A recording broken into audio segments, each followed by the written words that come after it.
Hi everybody, this is Diane. Thank you for coming to my channel today. I hope that you will find something inspiring and informative here today, and that you will find some friends here. We are a friendly bunch here in the junk journal world, aren't we? So this is what I'm going to be working on. These journals made out of these old school books. I've collected them over time, and just in the last couple of years I think I've acquired these, and I absolutely love these covers. They give me a thrill when I find them. This is just amazing, this retro look.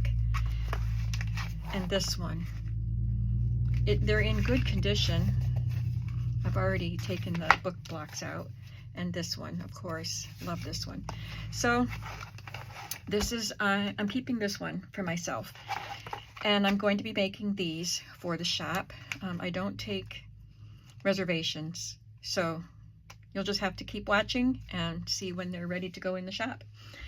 Let me talk a little bit about a couple of things. I want to do a start to finish on these. I think someone had asked me when I showed the Raggedy Ann and Holly Hobby supplies, someone asked me to do a start to finish on the Raggedy Ann journals, and I may do that. But I thought I would do one on these also. I have done start to finish before, so you may see repeats, like putting the covers together. I've done that many times on videos, but people still ask me. So I'm going to try to do start to finish, and then make a playlist on a start to finish hardback journal, so that would be easy to find the videos that show you how to do this. I also would like to say that yesterday, or let's see, it's actually today. So the video for Friday went up, and the title said it was the Ready Set Stash hashtag, and it said fabric tags and masterboards. But that's not what it was. The video was a replay of the rubber stamps, Christmas stamps that I had sold the day before. So someone pointed that out to me, so I deleted it and then had to upload the correct one. I had a lot of trouble uploading that video, and then when I finally did it, it was the wrong one. Anyway, it's up there now, so if you started watching and you were watching the rubber stamps that I was selling instead of what the title said, you can go back. It has the same thumbnail and the same title, but it now has the correct video. So these are what I did with the two videos that I had done on the hashtag Ready Set Stash. The fabric tags, and those are in that video that I had to redo. I didn't redo the video, but I had to upload it properly. So I did get those done, and that's another one. And these are what I made with the masterboard. So I didn't show on the masterboard that I added some when I did the masterboard things. I cut them out, but I didn't show some of the embellishments that I added to them. I just got out my binder. This binder is really full, and it has all kinds of embellishments in it in different sizes. So I just went through that and pulled things out just to use a few things. So that's what this one looks like. And these little pieces that were kind of left over, I just rounded the corners and made them little embellishments that I could make a tiny little pocket out of them, or make a tab on the edge of a page. So I just added this little piece and the word relax here. This is a digital, I don't know what that is, cut from a book, I think. And a couple little digital pieces there. So they're cute little embellishments. The reason I'm showing you these is because I'm going to talk about my stuff that's already made for these journals. Some more embellishing that I did on these masterboard pieces. Vintage receipt from 1977. These I just pulled from that binder. And these little leftover border pieces that I've cut, I save, and they just make cute little additions. And those you already saw. Don't think I have, oh yes, these little pockets.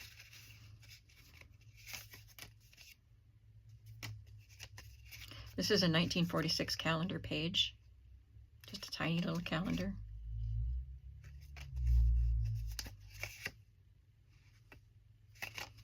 And then these pockets I made for these journals, and these tags I made for these journals. The other thing I want to say about Ephemera and these journals is I have this box full of stuff that I've made, and some of it I've had for a long time that I've had in this box. I often have themed journals that I'm working on. Sometimes I can pull some things out of this box, but usually I end up making things. So what I would like to do for these journals, these are going to be eclectic journals, I would like to pull supplies out of this box. So in making a start to finish series, maybe there won't be a lot of ephemera making in the series, because maybe I'll just pull from a lot of it from this box. That's what I'm hoping. So all that talking, let's get into how I would begin making these journals. I typically put in 3 signatures and a 2-inch spine. I have already removed the book block. You can see this one. I must have had to use scissors to snip it out because it's one that had the real strong threads tying it in. But the spines are narrow, too narrow for what I would want for my journal. So I just cut close to the book board.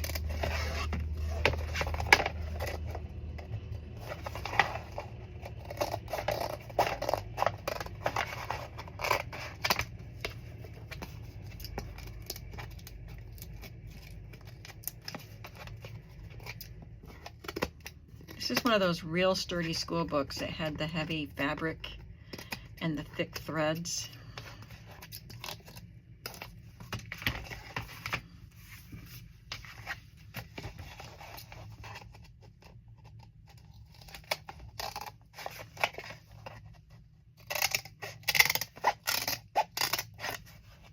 Sometimes I keep the spine piece and make a bookmark out of it.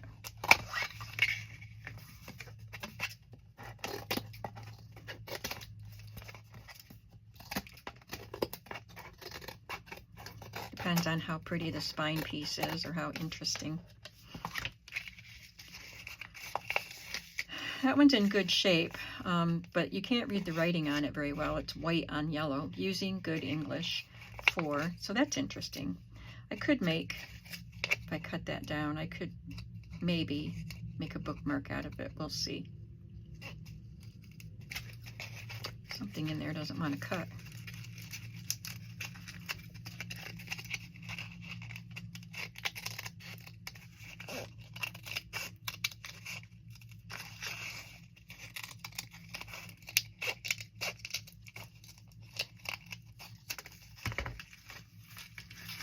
You get the idea.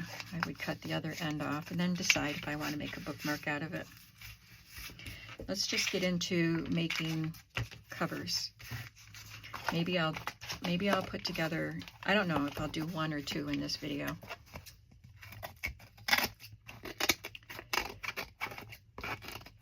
But I would show you, once we get the covers made in the next video, I would show you my process of preparing my papers, my pages, and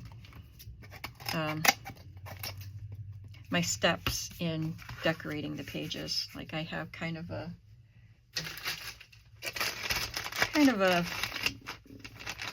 basic, I don't want to say formula, but kind of do the same thing each time, but not always, because mostly because of videos, because I'm like, I don't want to just cut paper on a video, so I'm gonna do something more interesting, and I don't have my basic stuff done yet, and it kind of sometimes unsettles me, I guess is a good word for it, because I don't feel like I'm prepared. I have to I don't always put the the cover together first, but lately I have been, because I pretty much stick with a 2-inch spine, so I can get the book put together first. But if I don't have my pages cut and collated, I struggle with starting on the ephemera. It's like I'm doing things out of order. Okay, so let's talk about the spine. What am I going to make the spine out of? I buy chipboard from Amazon, and I can leave a link below of the weight of chipboard that I buy. I don't know numbers. I don't remember numbers. So, but I can look and see what did I buy the last time on Amazon. But this is from a package. I think you get 25 in a package. And I think they're 8.5 by 11. And I have 5 whole sheets left and some partial sheets. And you can get, this is from a tablet, and this is extremely heavy. This is heavier than what I buy. So this would be hard to cut and maybe make holes in it, but it'd be a great cover. This is another tablet back. The old ones, they used to make them really sturdy, but this corner got bent, so I could use parts of it if I wanted to. A game board.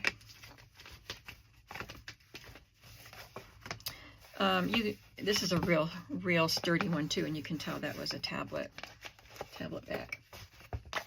I'm just going to do my chipboard that I get from Amazon. You can make covers and spines with cereal boxes or cracker boxes. You might want to glue 2 layers together to do that. So to start off, I could mark it out 2 inches with my ruler and cut it, but the stiff stuff is hard to cut straight. So I know this probably wears out my blades faster, but I use my paper trimmer. I have it at 2 inches. And it might not go all the way through, but at least I know it's straight.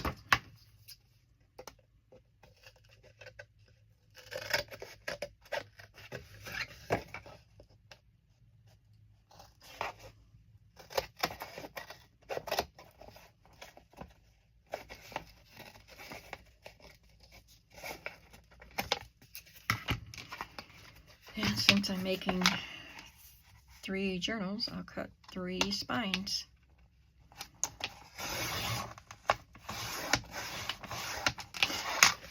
Sometimes, a lot of times, I use flexible file folders, those green hanging file folders. I use those for spines, glue 2 layers of that together, and they remain flexible. But with these sturdier covers, I want to use a sturdier spine.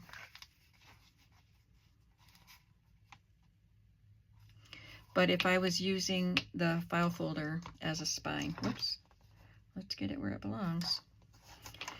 I would do it the exact same way as far as assembling it.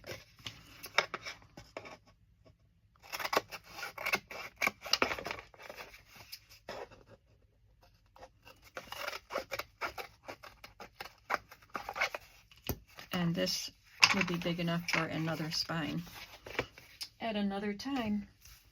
Now the books vary a little bit in size, so I do it standing up so that I know this is all the way down to the ground, so hopefully you can see what I'm doing. Okay, I'm just going to make a mark along the top of there and cut it.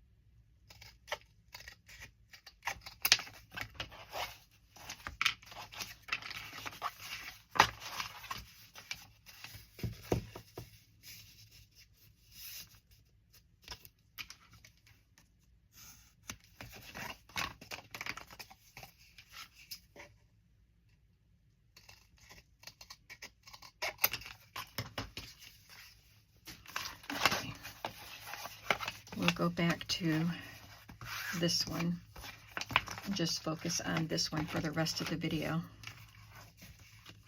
Make sure that I did get it the right size. Yep, that's perfect. So now the next step would be to connect the spine to the covers. And how are we going to do that?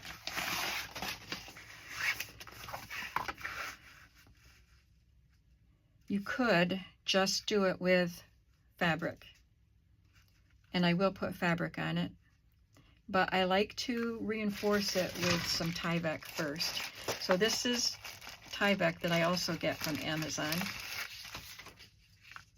I need to cut some. And I can link this too. And this comes, I'm not sure, probably 25 pieces of this too. If you can't find it in a flat sheet like this, you can buy Tyvek envelopes and cut the envelopes apart. So that is too short to do it that way, so because these are taller books. So I cut it so that it covers the spine and then extends onto both covers a little bit, at least a ½ inch on both sides. I'll just make a mark there.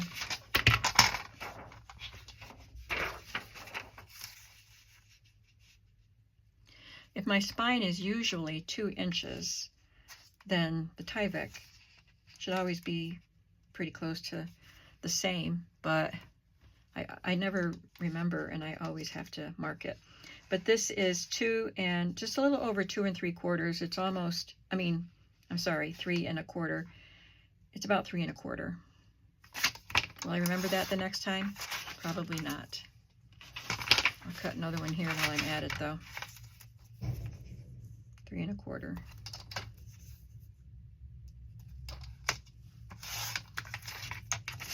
And I'll have to get another sheet for the third book. So for this, I don't cut it exactly the same. I cut it just slightly shorter.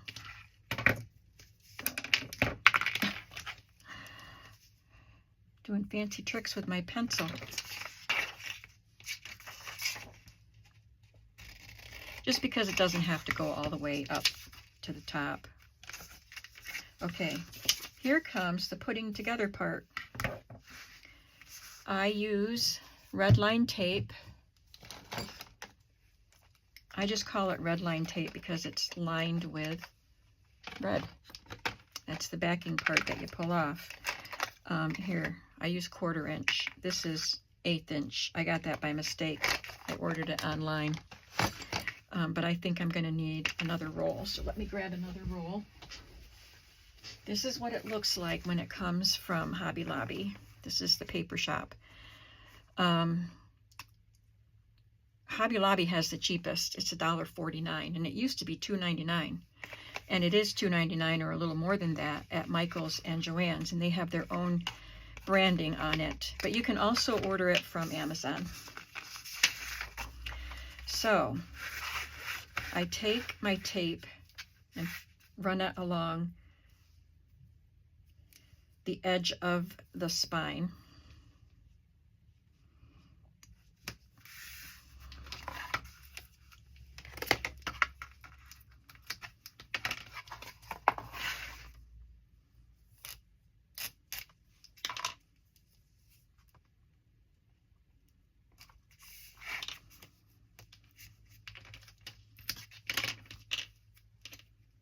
And I think some people might just use Fabri-Tac for this, but I feel more secure using this.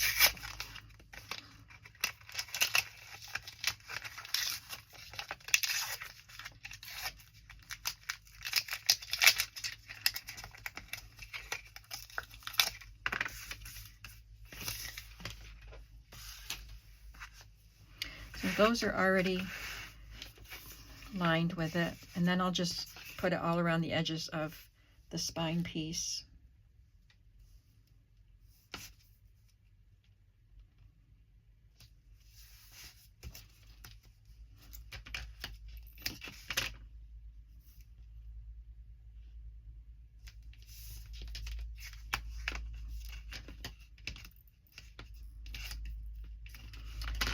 It comes with 5 yards on it, in case you were wondering.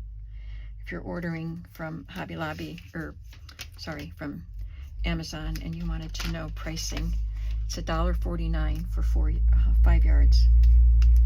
At least it was the last time I bought it. I don't know if the price has gone up, but that was pretty recently.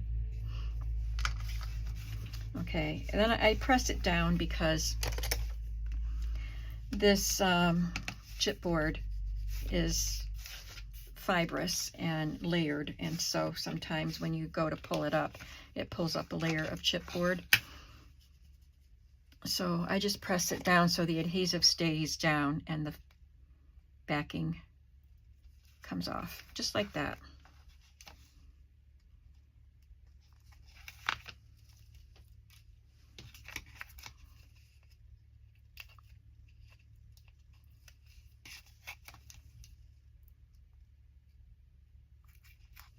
See, now here, the adhesive part came up and it pulled up some of the chipboard with it.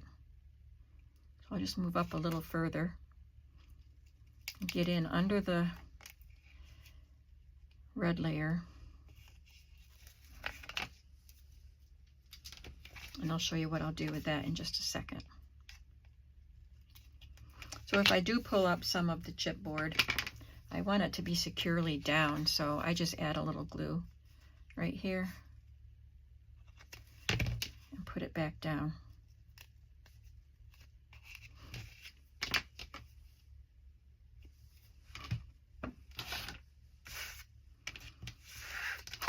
It usually isn't a problem on this, but sometimes if you have really old paper on an old book cover, then the paper might come up.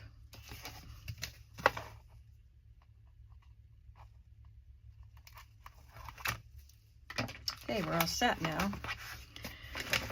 All right, I use the grids on my mat here to line things up. So I try to move it up where you can see. I'll just put this in a corner on my grid, on my mat.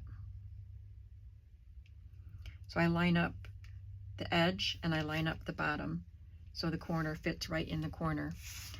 And then I line this up along the bottom with just a very narrow space between so that the cover has room to move, open and close.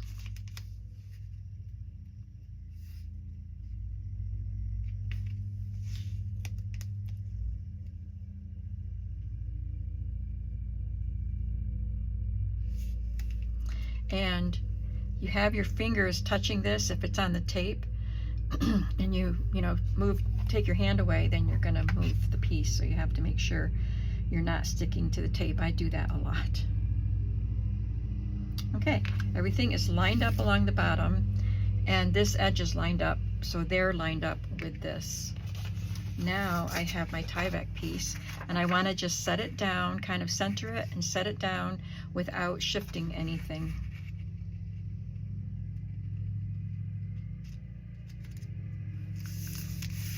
And press it onto the tape.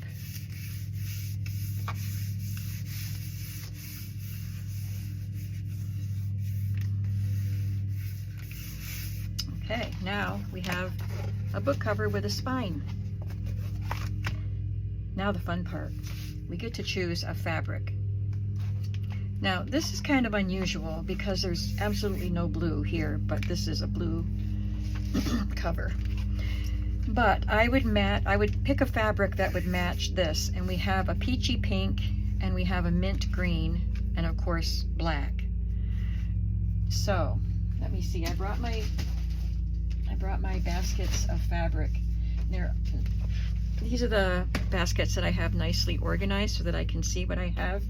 I have 3 different baskets to look through. So if I could find those 2 colors together in a fabric, I would love that.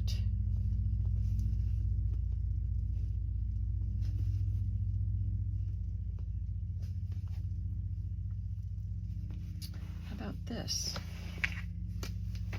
That's more kind of tending toward purple instead of peach.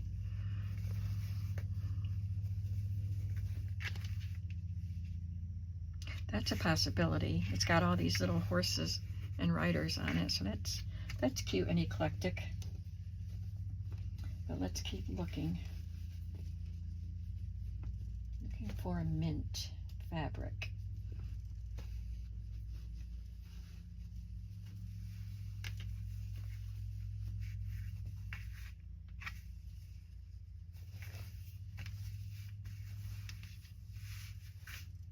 That would work.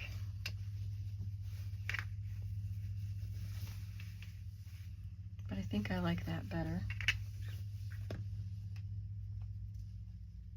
Sometimes I just take my time with this because for me this is the fun part.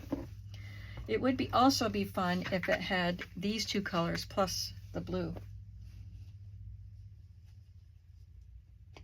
But I don't see that happening because I don't see anything like that here. Sometimes I use a piece of linen, like an embroidered linen, or a piece of patchwork quilt.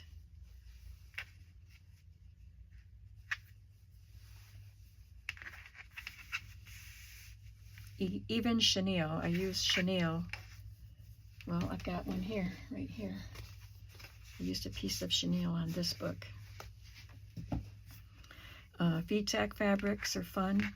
I mean, feed sacks, like a sturdier feed sack. So this has mint and it has pink and it even has a little bit of blue.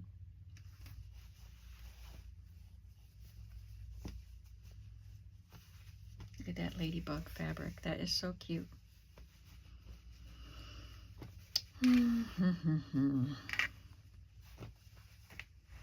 That's definitely the right color green.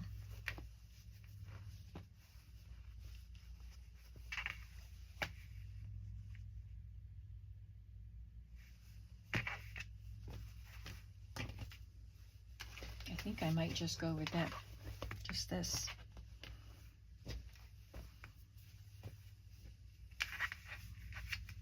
Yeah, I think I like that. So for this, I want it to go all the way around, wrap all the way around. And sometimes I can't do that. I didn't do it with the chenille because it's too thick. So in that case, if I have a piece I want to use and it's not big enough or it's too thick, I will just cut enough so that it will fold over top and bottom, and then I'll put something else down here. But I'm going to tear this. That way I know I'm getting a straight line to cover up the tie back.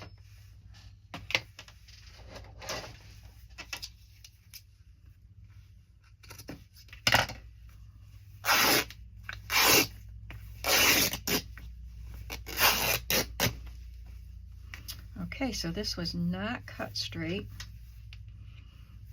but it got bigger as it went, so I can trim it to fit. At least it didn't get smaller. Because this is the size I need. I'll cut it to the right length and then I won't have to trim so much.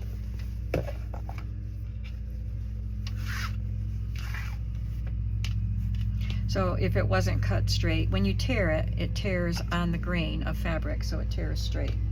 But the cut edge, when it was cut at the fabric store, wasn't cut straight. So I ended up with a not straight piece.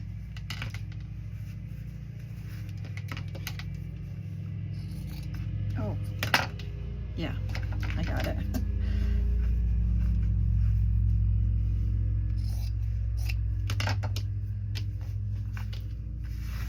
Making a lot of noise outside.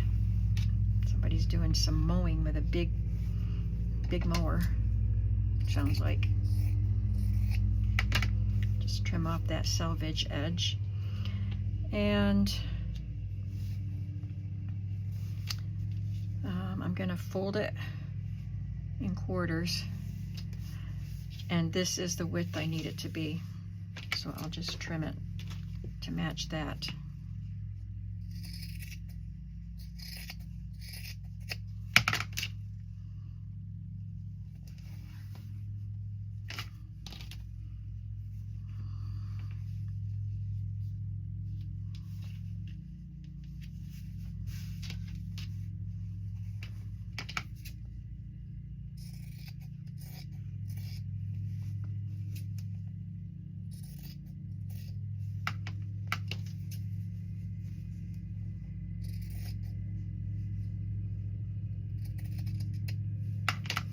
Okay, now we can glue it.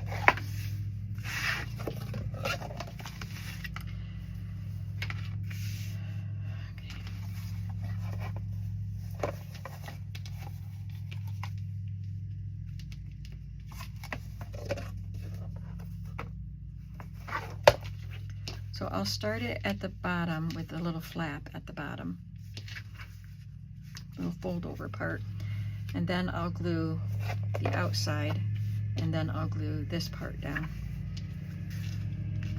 And that way there will be a raw edge here, but it will be facing down. And I might have to trim a little of it. So I'll start by gluing this.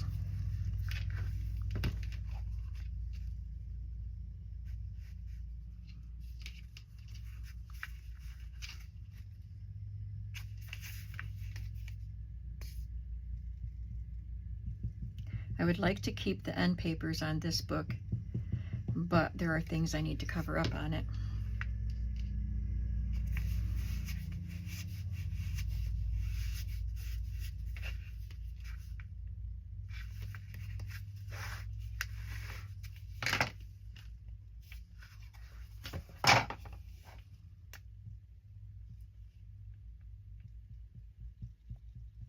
This is Fabri-Tac glue that I'm using. Works really well on fabric. It's by Beacon. It's a company that makes it. They also make 3-in-1, which works pretty much the same. I used to use 3-in-1 all the time, but I can't find it anymore. It's a little bit cheaper, slightly. But I never could see a difference. I know there must be a difference in them, but they both worked well for my purposes. Anyway, if you use the 3-in-1 glue bottle, the nozzle the hole is too big for what we do. You need it to come out finer most of the time. So I am not the one who started this, but it's a Sugar Bell frosting bottle. Doesn't have to be Sugar Bell, but I get this on Amazon too. And it comes with frosting tip, which is very fine, but there's a hole in the tip. So you have to cover that hole or the glue will dry out. So you also have to have a rust-proof pin to go in it. So a rust-proof steel pen or pin, and it has to be small enough to fit in the hole. So I think I found these on Amazon. I do a lot of shopping on Amazon. I think maybe I got these at Hobby Lobby, these Dritz pins, and they are steel, they're rust-proof, but they're small, they're short. But I use them in this bottle because this one has an even smaller hole, and this one won't fit in it. This is barely art, and it's the same as art glitter glue. I had to have a smaller pin. I don't see the box of the T-pins, but these are T-pins. You can see it's got the T shape. And I think it comes in 2 sizes in the box, and I can only use one of them, but I only use one at a time. And then I buy these silicone knitting needle caps, which you can get at Amazon or Hobby Lobby or anywhere that sells knitting needles. So then you just put the pin through the silicone cap and then put the pin in the hole. So you buy the glue, you buy the Sugar Bell frosting bottles, you buy the knitting needle cap, and you buy a pin. But then I don't buy them anymore for a long time, because if I need to replace the cap, you have a bag of them. The caps also come in different sizes, and you can't use them all. They come in different colors, different sizes. I often get questions about my glue, so I thought I would explain all of that too while we're at it. You can look for, on Etsy, you can look for glue toppers, I think. And people make them. They get the pins, the rust-proof pins. Oh, I was going to trim off part of this. They get the rust-proof pins, and then they make a little bead dangle on the pin so that you don't lose it. So instead of having this knitting needle cap, you would have a real pretty bead dangle. And I bought one and used it for a while, but it got messy with glue, and I just decided, you know, I don't need it to be pretty, I need it to be useful. But, you know, it's kind of fun to have the cap. Okay. Now, I don't want the raw edge. Some journals, the raw edge is fine, but I don't want the raw edge with this, so I almost always put a piece of trim, rickrack, or something down there.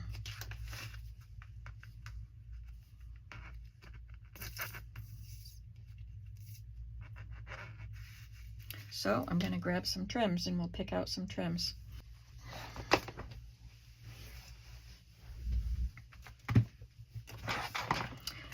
I used to use GIMP trim a lot on my covers, and I haven't done that in a while.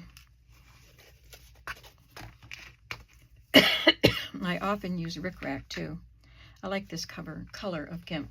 This is vintage GIMP trim that I have bought at flea markets. And GIMP, I know it's used for upholstery. I don't know if it's used for anything else.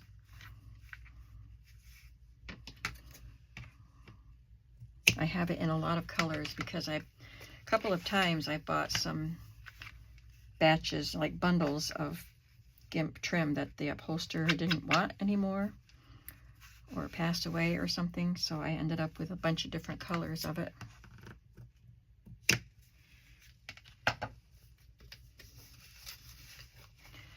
But you can also use lace. I brought this, some kind of a lace trim. That's pretty. You could cut a border with paper and put it on there. I also like to use rickrack. I think I'll use rickrack on the inside of this.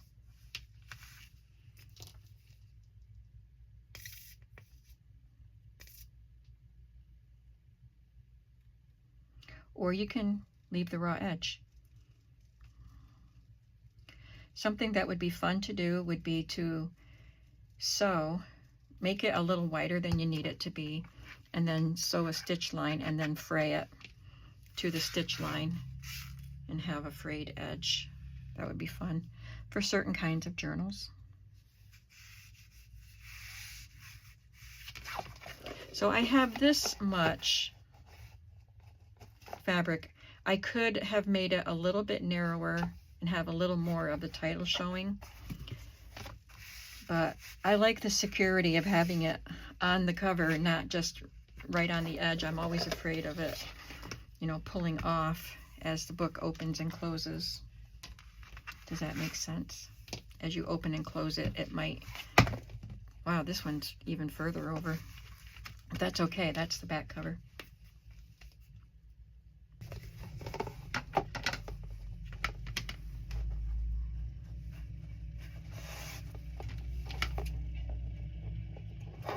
You can see the wear a little bit on the back. I like that. And on the inside, let's look for some rickrack here. I don't have any mint, so I think we're going to have to go with white. Some of this rickrack is vintage. I used to find it a lot. I don't find it that much anymore. Yep, we're going to have to go with white. And you can see I'm going to have to put a library pocket there to cover that up and a book plate here.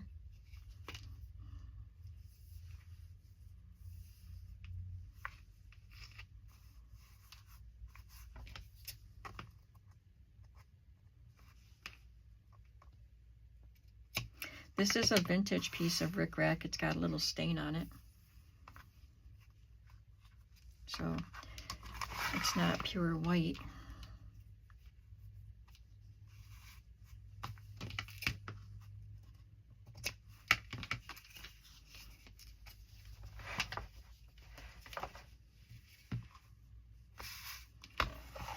I usually have something on my mat so I don't get glue.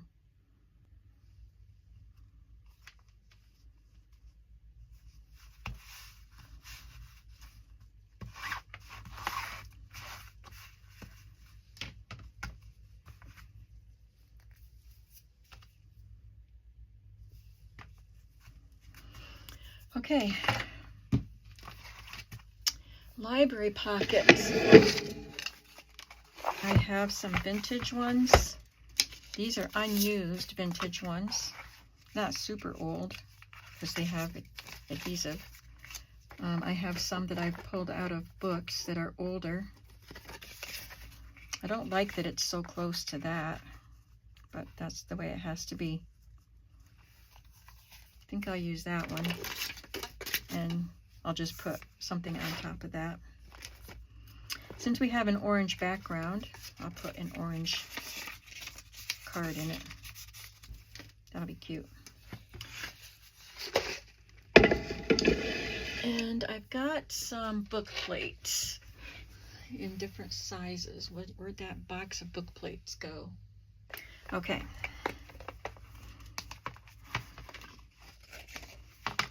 This came out, well, actually, I made a copy of it. It's from a school book. So that would be cute to put there, because it is a school book. I want something big because I have that big spot to cover. These are digitals.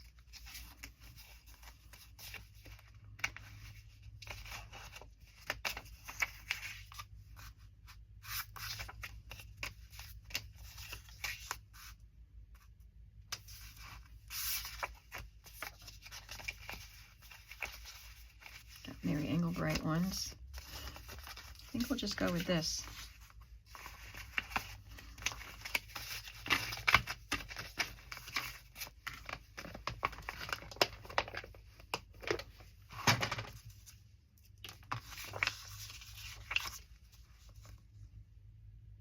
I think I put that library card in the box with the book plates.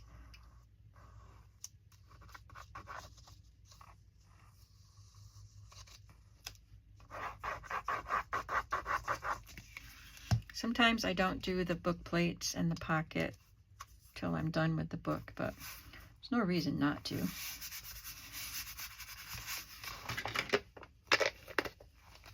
Yep, there it is.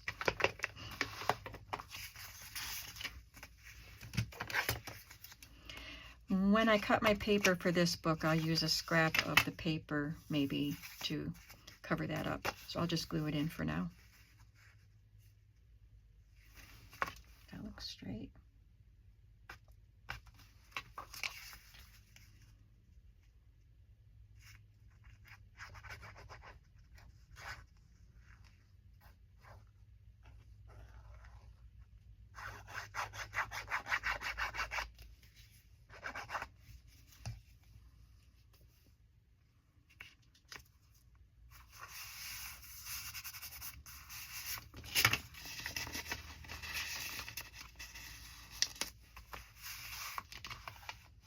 So there is a book cover all ready to receive some signatures.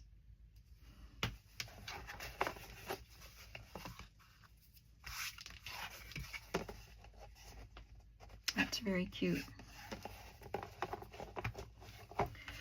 So I hope you found that helpful. And I know people do it different ways. This is just how I do it.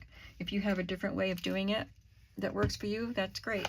If you've seen someone else do it a different way and you like that way better, that's great too. This is just how I do it. So thanks for coming along, and come on back to see how I get started on the pages to go inside this book. Thanks so much, and I'll see you in the next video. Have a creative day. Bye.